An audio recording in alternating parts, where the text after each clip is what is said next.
മഞ്ചേരി മാതാ അമൃതാനന്ദമയി മഠത്തിന്റെ പുതിയ ആശ്രമ മന്ദിരം പ്രവർത്തനം ആരംഭിച്ചു. ഭക്തിസാന്ദ്രമായ അന്തരീക്ഷത്തിൽ മാതാ അമൃതാനന്ദമയി മഠം ജനറൽ സെക്രട്ടറി സ്വാമി പൂർണ്ണാമൃതാനന്ദപുരി മന്ദിരം ഉദ്ഘാടനം ചെയ്തു. മലപ്പുറത്തെ അമ്മയുടെ മക്കളുടെ ചിരകാല അഭിലാഷമായിരുന്നു സൗകര്യപ്രദമായ ആശ്രമ മന്ദിരം. കഴിഞ്ഞ 30 വർഷമായി മഞ്ചേരി മുള്ളൻപാറയിൽ പ്രവർത്തിച്ചിരുന്ന ആശ്രമം സ്ഥലപരിമിതിയാൽ വീർപ്പുമുട്ടുകയായിരുന്നു. നറുകര ബ്രഹ്മസ്ഥാന ക്ഷേത്രത്തിനും അമൃത വിദ്യാലയത്തിനും സമീപമാണ് സൗകര്യങ്ങളോടുകൂടിയ പുതിയ ആശ്രമ മന്ദിരം. മാതാ അമൃതാനന്ദമയി മഠം ജനറൽ സെക്രട്ടറി സ്വാമി പൂർണ്ണാമൃതാനന്ദപുരി പുതിയ മന്ദിരം ഉദ്ഘാടനം ചെയ്തു.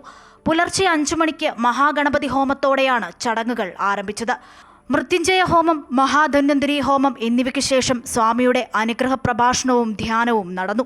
നാമവും രൂപവും ഒന്നുമില്ലെന്ന് പറയാറുണ്ട്.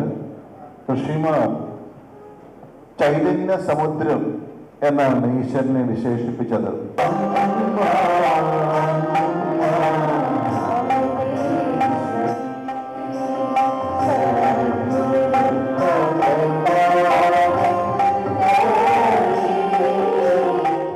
മന്ദിരത്തിന്റെ പാലുകാച്ചൽ ചടങ്ങും സ്വാമി പൂർണ്ണാമൃതാനന്ദപുരി നിർവഹിച്ചു.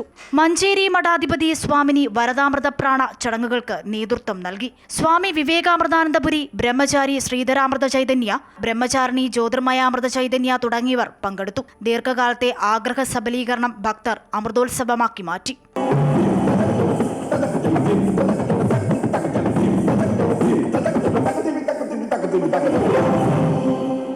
അമൃത ന്യൂസ്, മലപ്പുറം.